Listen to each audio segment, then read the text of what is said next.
In the grand symphony of modern life, freedom is a longed-for note that resonates louder than any other. We are taught that freedom is the ability to do whatever we want, go wherever we want, and be whoever we dream of being. It's a beautiful ideal, painted with images of open roads, endless horizons, and the breaking of all chains. But when the velvet curtain of illusion falls, a stark and harsh reality emerges.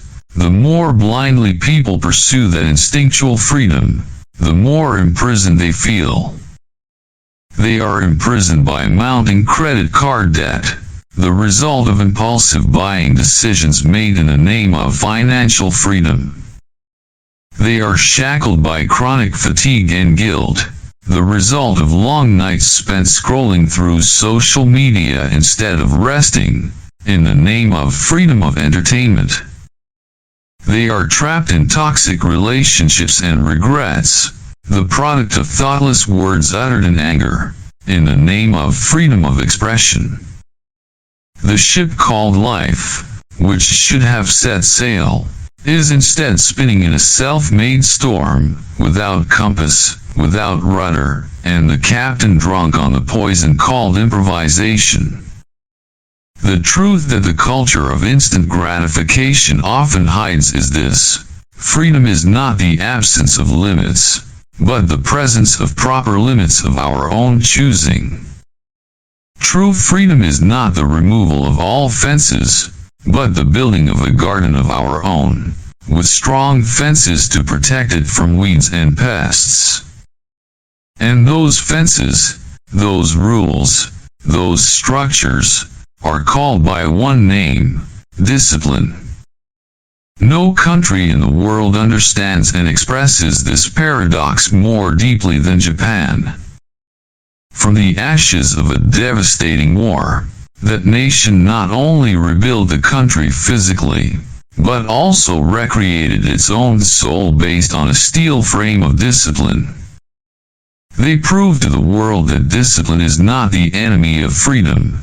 It is the architect, the protector, the only path to a sustainable and meaningful freedom.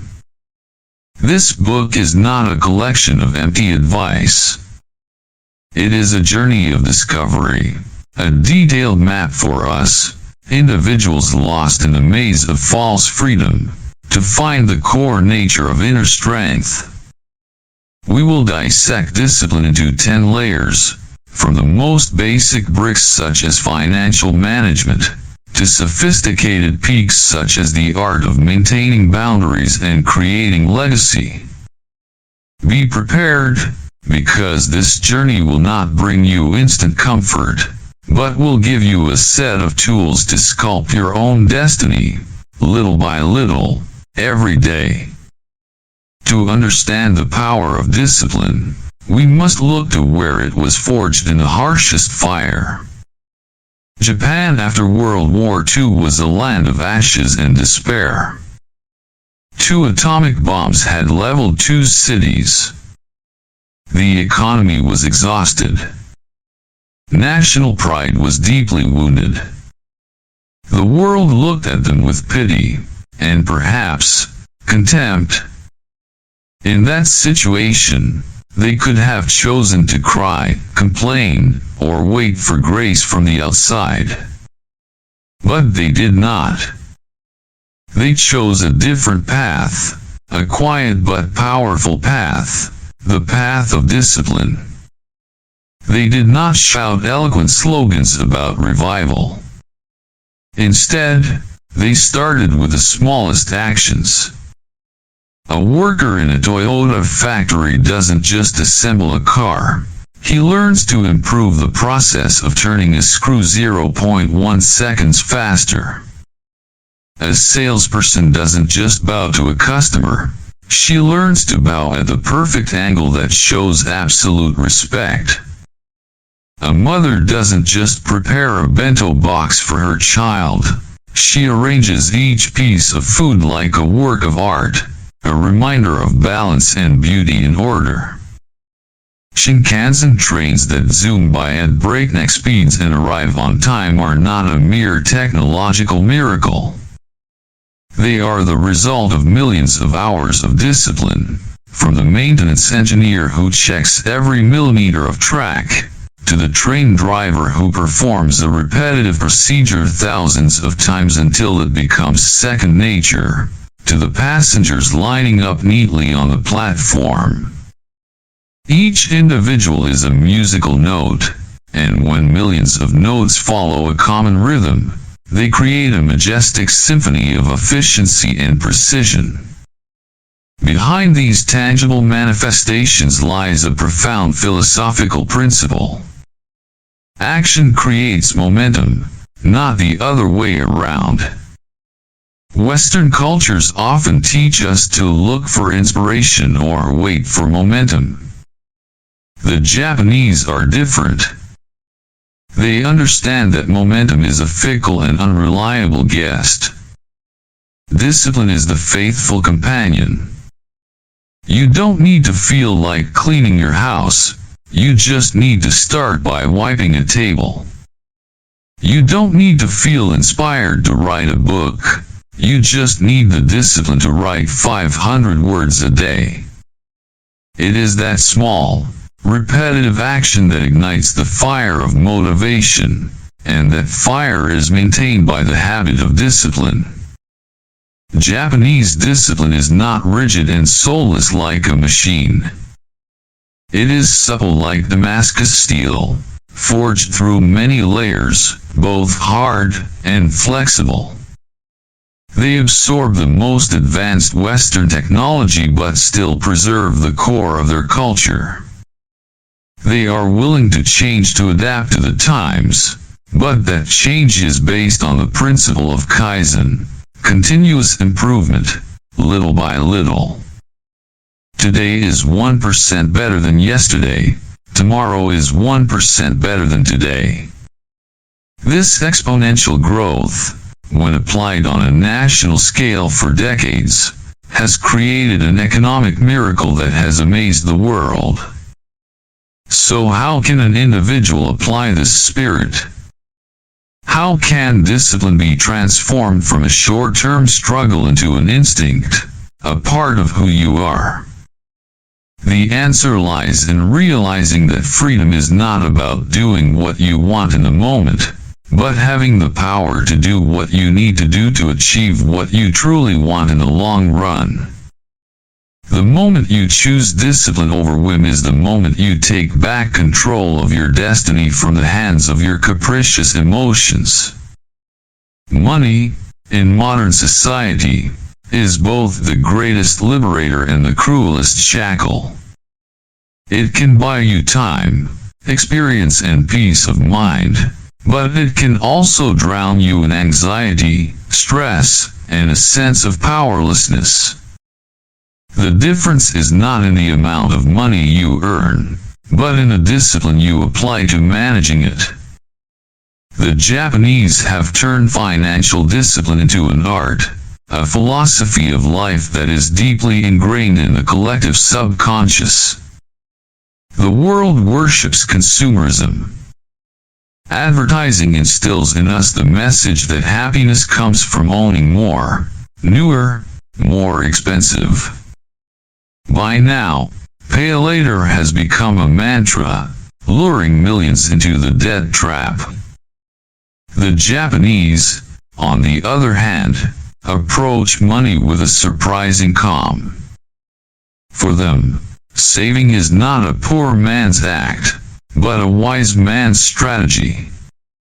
Saving is not a sacrifice, but an investment in something priceless, the right to choose in the future. A yen saved today is not just a yen. It is a seed. That seed can grow into a skill-building course, an eye-opening trip, an emergency fund to weather the storm, or the ability to quit a job you hate to pursue your passion. When you have no savings, every decision you make is driven by fear. You stay in a job you hate because you're afraid you won't be able to pay the bills. You accept unfair conditions because you fear having no other choice. Financial discipline is the act of breaking those invisible chains. The symbol of this philosophy is Kakebo, a manual household ledger that has been around for more than a century. In an age of sophisticated financial apps, Kakebo may seem outdated. But its power lies not in technology, but in mindfulness. Writing down every expense by hand forces you to face reality. It turns spending from an unconscious reflex into a conscious decision. Before buying an item, Kakebo practitioners ask themselves 4 core questions. 1. Can I live without this item? 2. Can I afford it? 3. Will I really use it? 4. Do I have the space to store it? 5. The process is more than just writing it down. It's a conversation, a mini meditation on values. It helps you understand the flow of money, recognize the emotional holes that cause you to overspend, and from there, realign your financial ship. Even deeper than Kakebo is the philosophy of Mahayana. This word does not have an exact equivalent in English, but it encapsulates the deep regret that something has when its potential is wasted.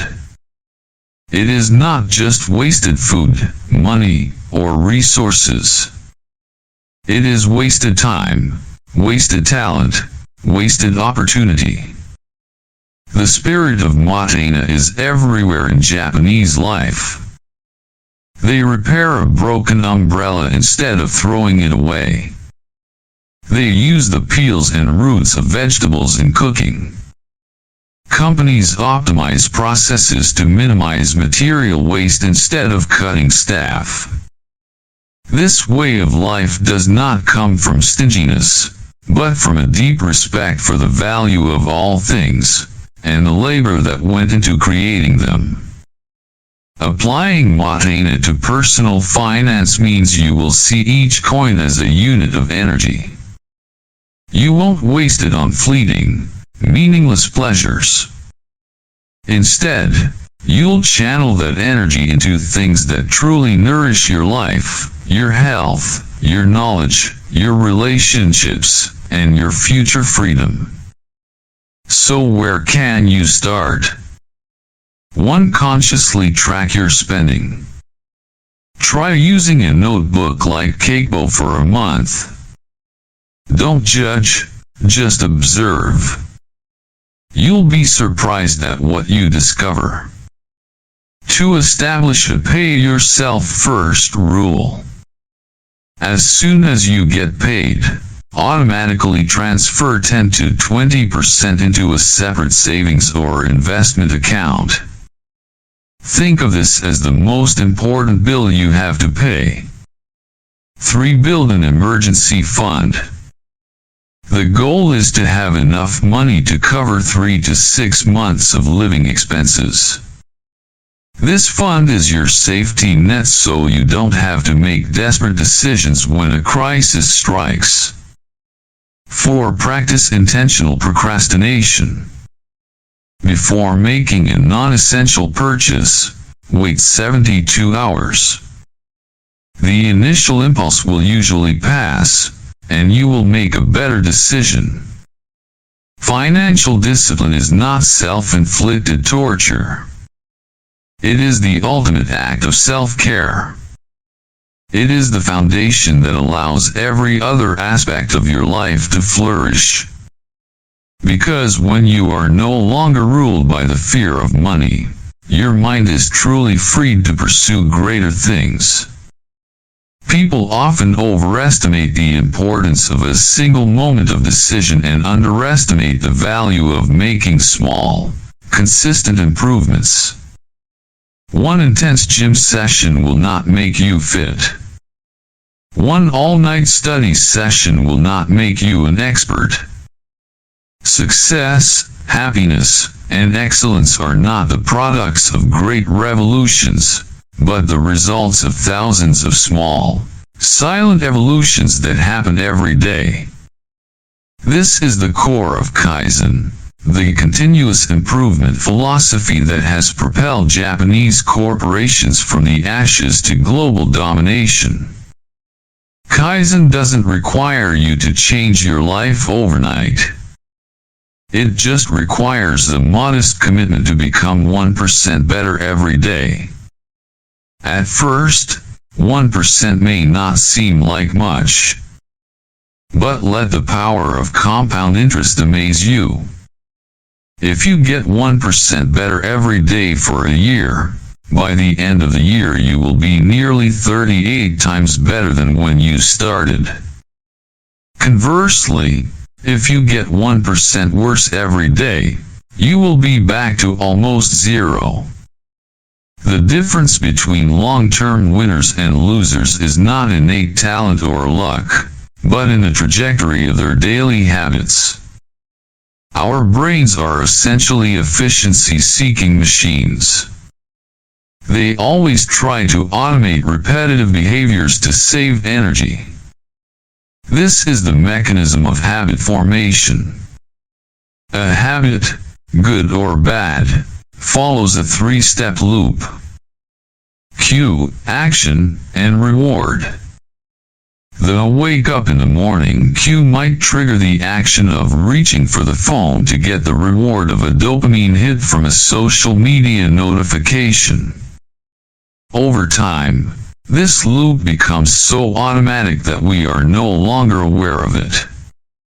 Undisciplined people are slaves to randomly formed, negative habit loops. Disciplined people are habit architects, who actively design positive loops to serve their goals.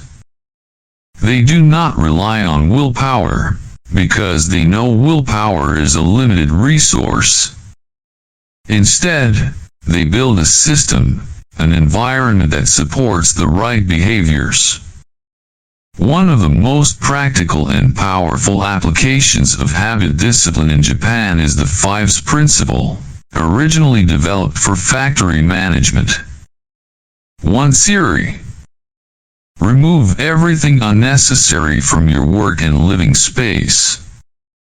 Look at your desk, your closet, your computer monitor. What item doesn't serve a clear purpose? Get rid of it. A cluttered space creates a cluttered mind. 2 Seaton. A place for everything, and everything in its place. Arrange the remaining items logically so they are easy to find and use. This eliminates the waste of time and mental energy spent searching. 3 C's. Keep your space clean. This isn't just a matter of hygiene, it's an act of mindfulness, a way to show respect for your environment and your tools. 4 Seikatsu.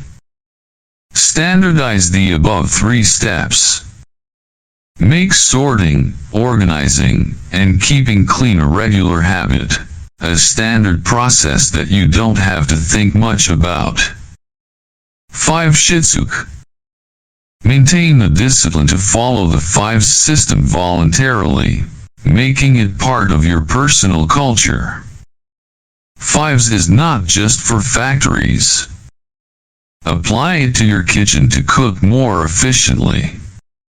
Apply it to your computer to manage files better.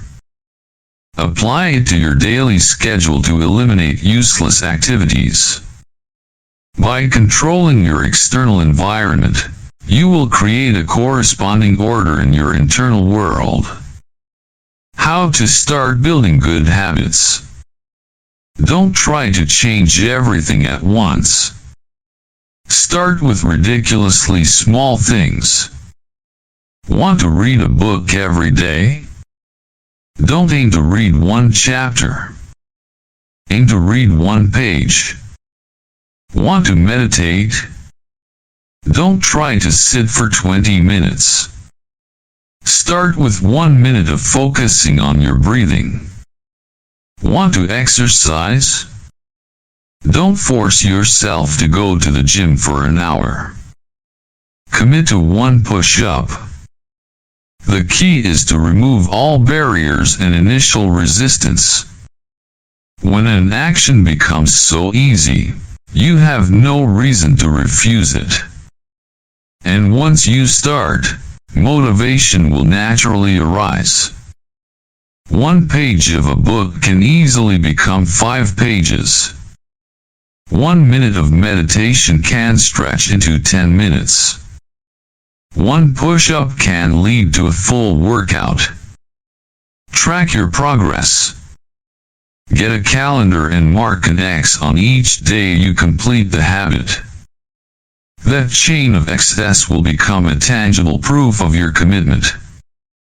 You won't want to break that chain, and it will create a powerful motivation to continue. The Japanese have shown that greatness comes not from giant leaps, but from millions of small, steady, and relentless steps. The same goes for your life. Don't wait for a dramatic moment of change. Start with 1% of today, and never stop. In a turbulent world where negative information and stressors attack us from all sides, the ability to control emotions is no longer an admirable trait, but an essential survival skill. A person who loses control of his emotions is like an unmoored boat in a storm, tossed about by waves of anger, fear, and anxiety. A person with emotional discipline is a lighthouse standing tall in the open sea, steady, clear, and a safe haven for himself and those around him. And once again, we find a master model of this skill in the Japanese. After the 2011 earthquake and tsunami, the world was amazed not only by the devastation caused by nature, but also by the human response. There was no looting. There was no panic or jostling.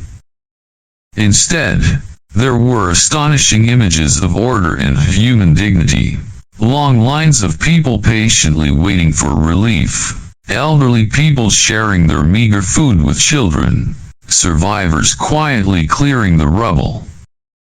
Where does this extraordinary strength come from? It comes from a deep cultural concept called gammon. Gammon is often translated as patience or endurance, but its meaning is much deeper than that. It is not passive suppression of emotions or blind resignation. Gammon is the display of inner dignity and strength in the face of inevitable challenges. It is the conscious choice not to let momentary negative emotions dictate one's behavior, knowing that an impulsive reaction will only make the situation worse. Japanese culture makes a clear distinction between Han, or true inner feelings and thoughts, and tatemi, or outward behavior and speech to maintain social harmony.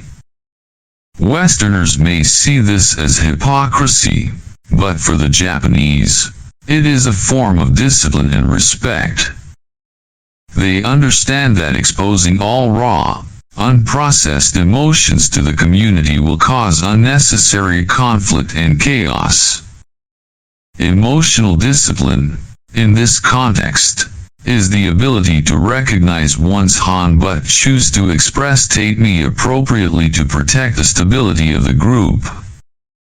An employee may deeply disagree with a decision made by a superior, but in a meeting, he will present his opinion calmly and constructively, instead of shouting and criticizing. He is not suppressing his emotions, he is managing them for a higher purpose. This action requires an extraordinary level of self-awareness and self-control. It comes from the understanding that personal emotions, while important, are not as important as the smooth functioning of the family, company, or society. Japanese silence is often misunderstood as coldness or unfriendly. In fact, it is a powerful tool of emotional discipline. When faced with conflict, instead of jumping into an argument, they often choose silence. This silence has many layers of meaning. It gives them time to process their emotions, to think carefully before speaking, and also signals to the other person that the situation is becoming tense and needs to be approached carefully. They understand an immutable rule of communication. Once words are spoken, they cannot be taken back. A word spoken in anger can destroy a relationship built over many years. So they practice the art of the pause, a precious silence between stimulus and response. In that silence, they regain the right to choose. They can choose anger, or they can choose understanding. They can choose criticism, or they can choose a constructive question. Traditional Japanese art forms such as tea ceremony, calligraphy, or flower arrangement are not just elegant pleasures. They are moving meditations, methods of cultivating emotional discipline. Making the perfect cup of tea requires complete concentration, patience, and inner peace. Writing beautiful calligraphy requires regulating your breathing and eliminating all distracting thoughts. These activities teach them to slow down, observe their inner world, and find beauty in simplicity and order. How can you cultivate emotional discipline in a noisy world? 1. Name the emotion. Instead of saying "I am stressed," be more specific. "I am feeling anxious about tomorrow's presentation," or "I am feeling disappointed because my appointment was cancelled." Naming the emotion separates you from it, allowing you to observe it objectively instead of being overwhelmed by it. 2. Practice the pause technique. When you feel a strong emotion rising, take a deep breath and count to 10 before reacting. Those 10 seconds can be the difference between a wise decision and an action you regret. 3. Change your physical state. Emotions and your body are closely linked.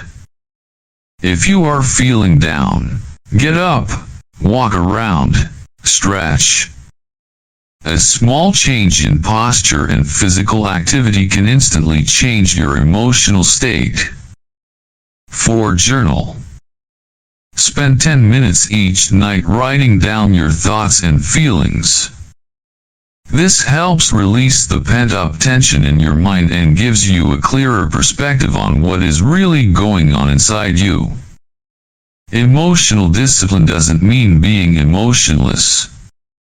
On the contrary, it means you feel things deeply, but you don't let those emotions become your master. You are the captain of your soul ship, and no matter how stormy the seas, your hand is steady on the helm, steering the ship to the shore of peace and freedom. If money is a renewable resource, then time is a one-way flow that never returns. Every moment that passes is a grain of sand falling to the bottom of the human clock, forever lost. In the modern world, we are obsessed with saving time through apps, tools, and shortcuts. Yet, paradoxically, we have never felt more time poor and distracted. We are busy but not productive.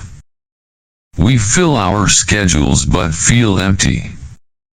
The Japanese approach time not with the mentality of a conqueror trying to cram more in, but with the attitude of an artisan who treasures his most precious raw material.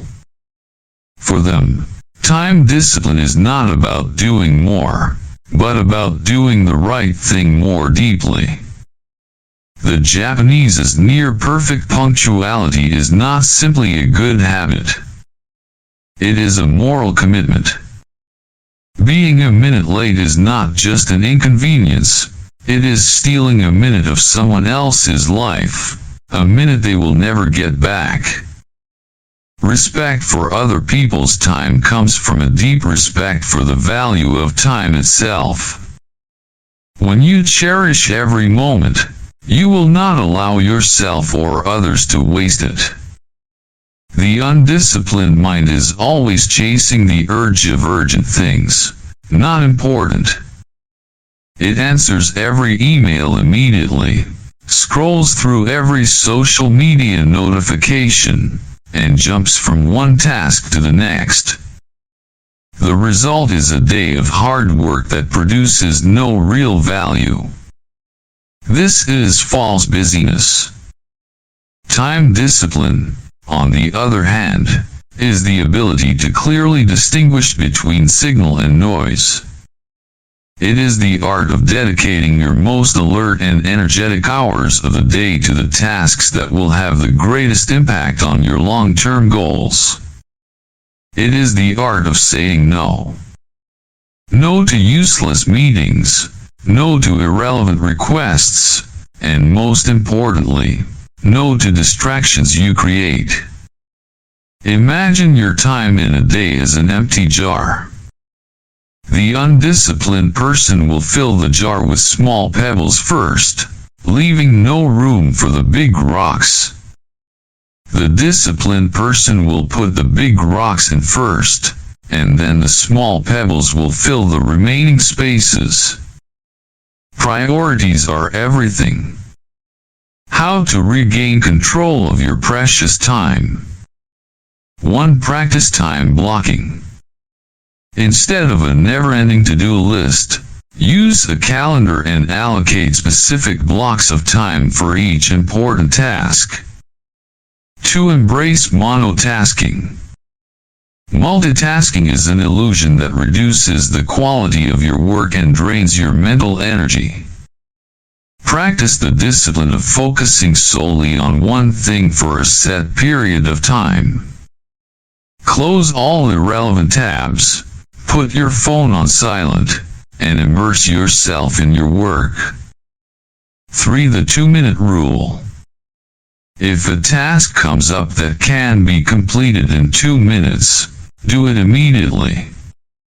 Respond to a short email, wash a cup, confirm an appointment.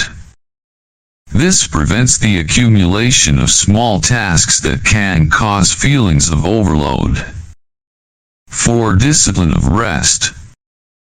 Working non-stop is not a sign of discipline, but of lack of wisdom. The brain needs time to rest, to recharge. Schedule short breaks after every 60 to 90 minutes of focused work. And guard your sleep as a sacred asset. Discipline is not just about working, but also about resting. True time freedom is not about having a blank day to do whatever you want. It is about having a day filled with activities that you have deliberately chosen, activities that bring you closer to the person you want to become. We live in an age of information overload and intellectual starvation. The internet has opened the door to an endless store of human knowledge, but it has also been a torrent of informational junk, fake news, and shallow entertainment. Without discipline, our minds become a digital dumping ground, filled with fragments of information that are disjointed, contradictory, and useless. Intellectual discipline is the art of turning information into knowledge, and distilling knowledge into wisdom. It requires an active and selective approach, rather than passive and haphazard consumption. This spirit is best exemplified by the Japanese craftsman, shokunin. A shokunin does not just learn a skill, they dedicate their entire life to the pursuit of perfection in that field. As swordsmith, as sushi chef, as ceramic artist, they never stop learning, never stop practicing, never stop honing. They are not satisfied with knowing enough. They seek deep understanding, a union of hand, head, and heart. This is intellectual discipline at its highest level, the pursuit of knowledge not for the sake of accumulation, but for the sake of self-transformation. Just like your body, your mind needs a healthy diet. You can't expect to have sharp thinking if you're constantly eating junk information. One discipline of consumption. Be conscious of what you allow into your mind. Instead of mindlessly scrolling through social media, spend that time reading a classic book. Instead of watching mindless entertainment videos, watch an in-depth documentary. Ask yourself, is this information feeding my intellect? Is it helping me become a better, more knowledgeable person? 2. Discipline of deep concentration. To truly learn and create value, you need uninterrupted periods of deep concentration. Protect these periods. That's when new neural connections are formed, breakthrough ideas arise, and real knowledge is absorbed. 3. Discipline of practice. Knowledge without application is just theory. The best way to learn is through action. If you are learning programming, write code. If you are learning investing, start small. If you are learning a language, talk to native speakers. It is in the process of practicing, failing, and correcting that knowledge becomes truly yours. 4. Discipline of reflection. Learning is not just about taking in. It is also about processing and connecting. Take time each day to reflect on what you have learned. Keep a journal, discuss it with others, or simply go for a walk and think. This process helps solidify the knowledge and make it part of your thinking system. Intellectual freedom does not mean knowing everything. That is impossible. Intellectual freedom is the ability to seek answers for yourself, to distinguish truth from falsehood, and to use knowledge as a tool to build a better life for yourself and your community. The blade of your intellect is only as sharp as it is sharpened daily on the whetstone of discipline.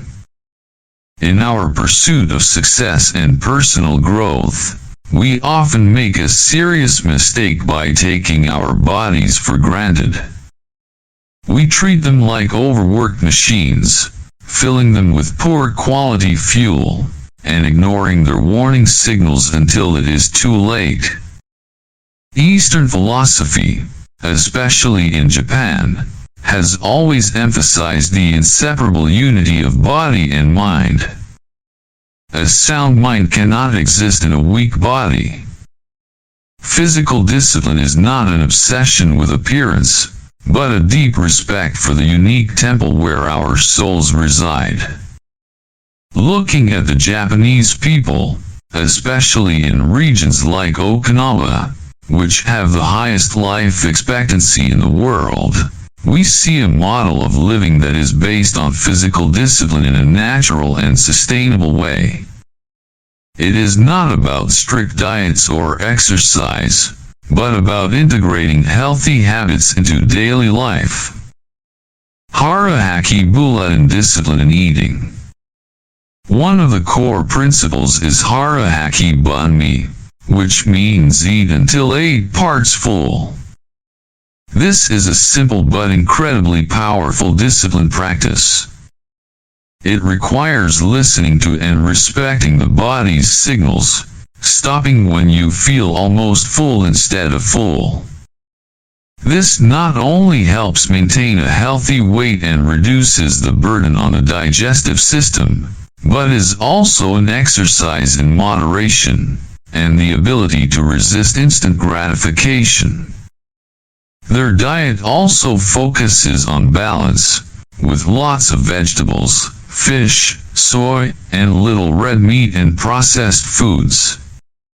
It's the discipline of choice, prioritizing long-term nutrition over short-term gratification.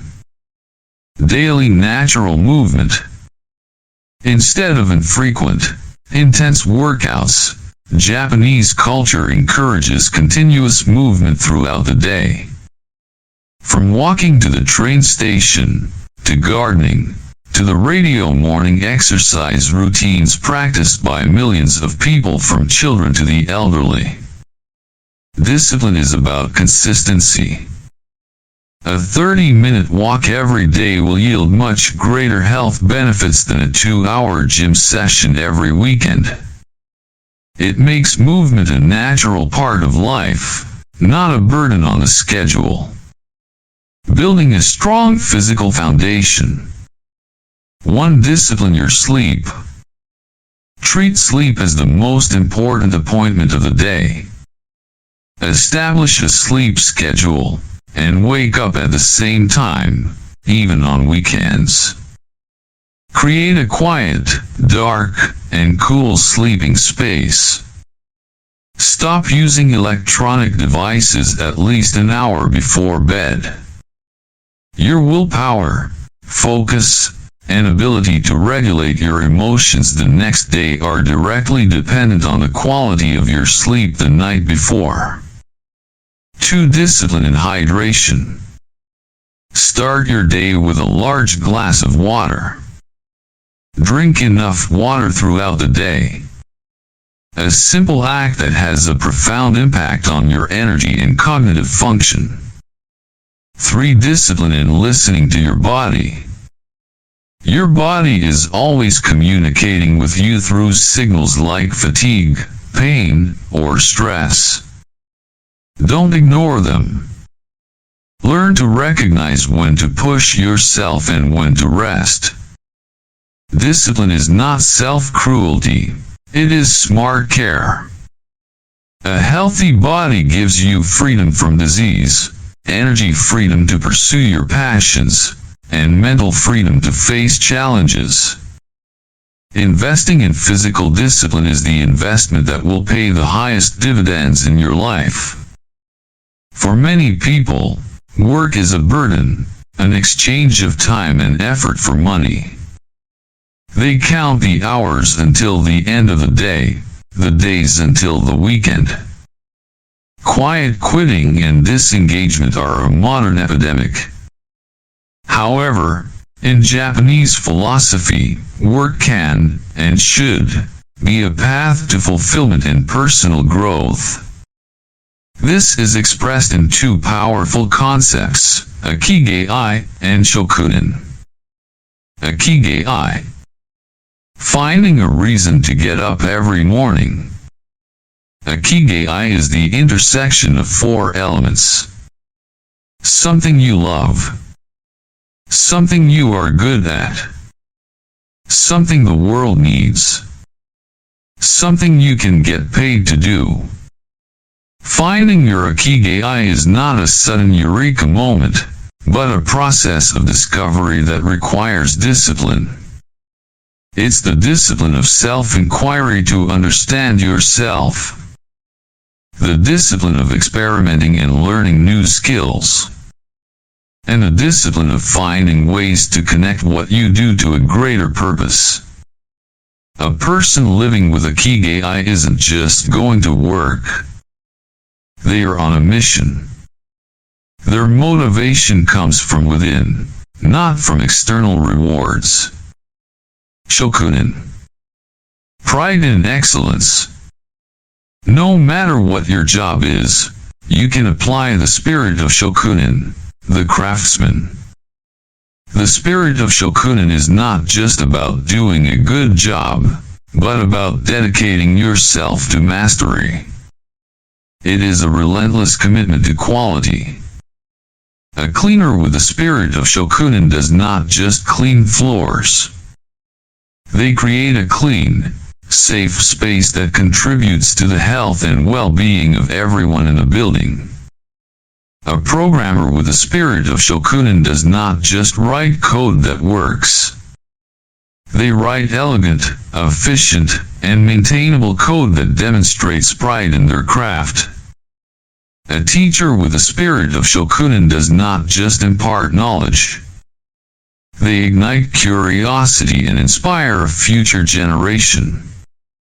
The spirit of Shokunin requires discipline in every detail. It is the refusal to take shortcuts, the willingness to redo a job until it is up to the highest standard, and the humility to always believe that it can be done better. Turn work into a path to mastery. 1. Discipline of focus. When you work. Eliminate distractions and devote your full attention to the task at hand. The quality of your work will increase exponentially. 2. Discipline of feedback.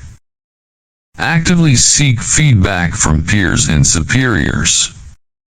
See criticism as a gift, an opportunity to improve. Craftsmen do not fear criticism, they fear stagnation. 3. Discipline of going the extra mile.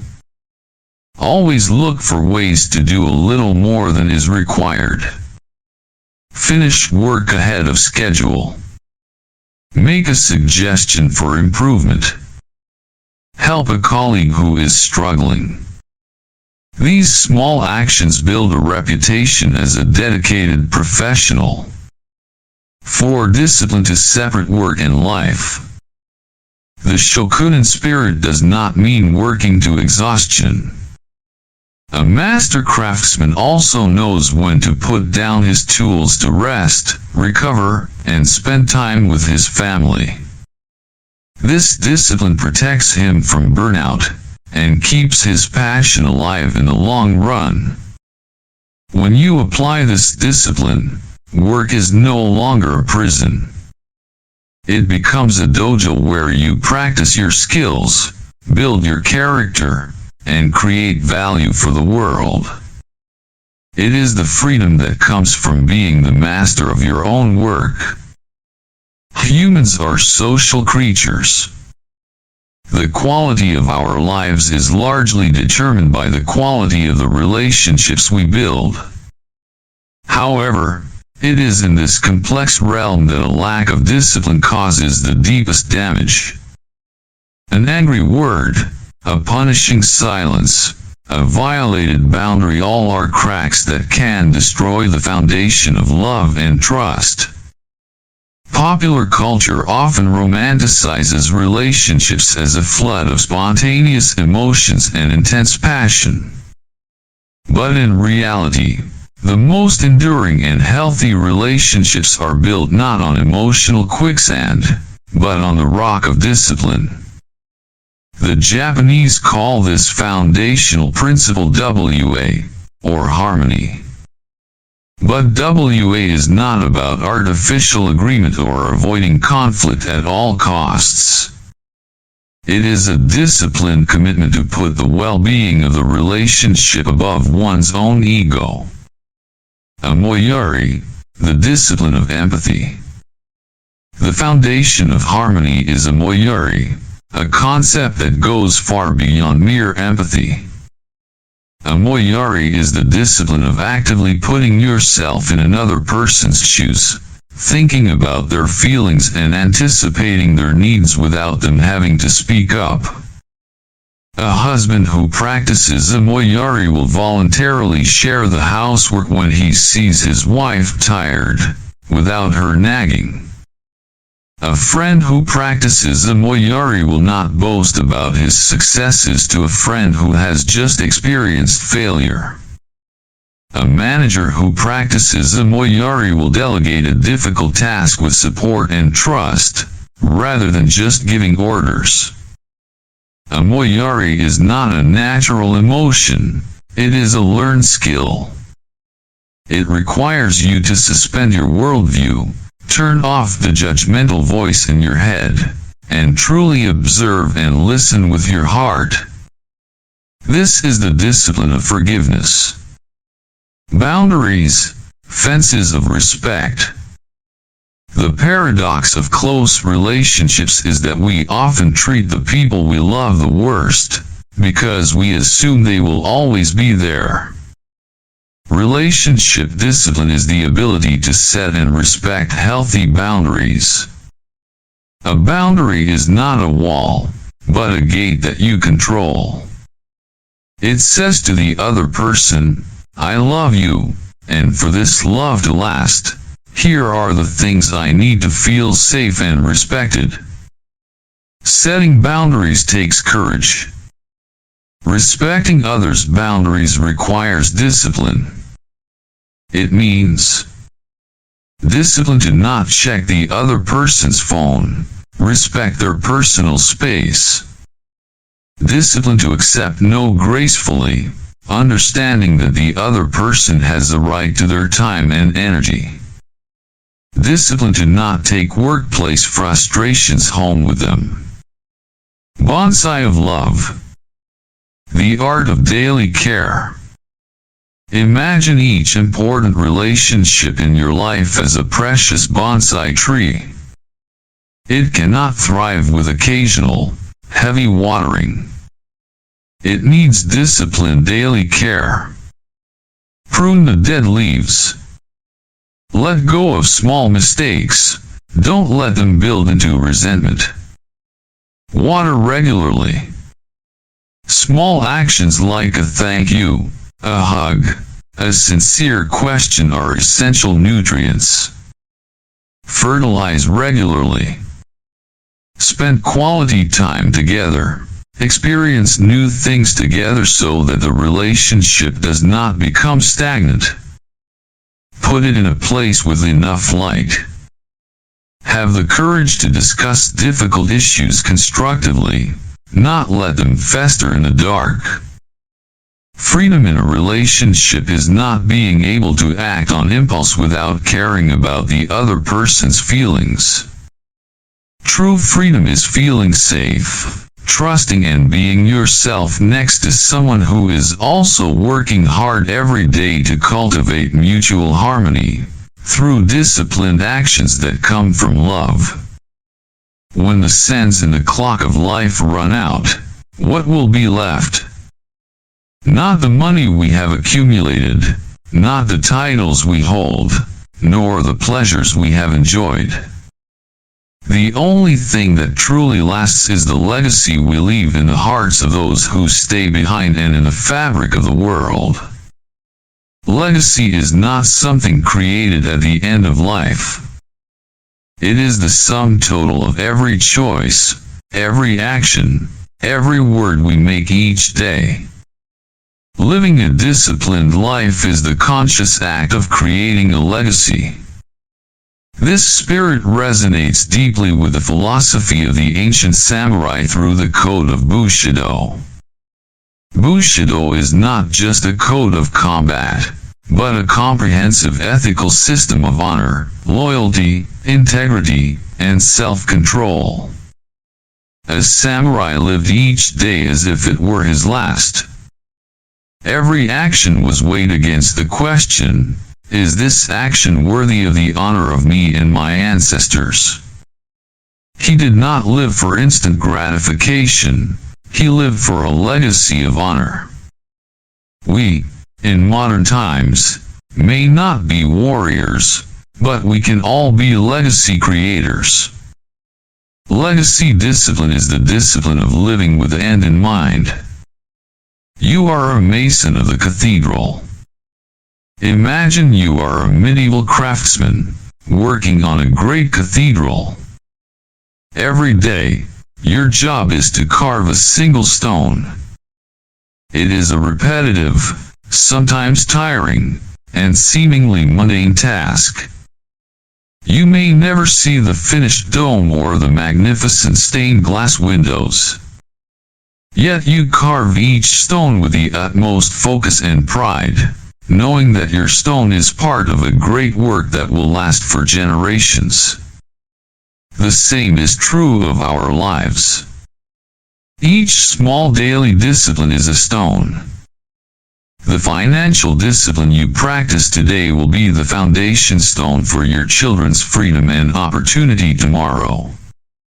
The discipline of reading every night will be the foundation stone for the wisdom and curiosity you pass on to those around you. Emotional discipline in the face of conflict will be the building block of a legacy of peace and strength for your family. Work discipline with the spirit of shokunin will be the stone that will carve a reputation of integrity and excellence that people will remember. Your life is the church you are building. Don't despise the small stones every day. The journey through the 10 levels of discipline has shown us an undeniable truth. The road to true freedom is not a broad road of ease, but a path made by disciplined, regular, and purposeful steps. The Japanese, from the ashes of war, used discipline to sculpt a miracle. They did not wait for momentum, they acted to create it. They did not dream of leaps, they focused on being 1% better every day. They did not flaunt their emotions, they cultivated inner calm. Now, that path is opening up before you. It doesn't require you to become someone else overnight. It just invites you to start with the smallest action. Pick a level: finances, habits, health. Pick a ridiculously small action. Save 20,000 VND a day. Read a page of a book.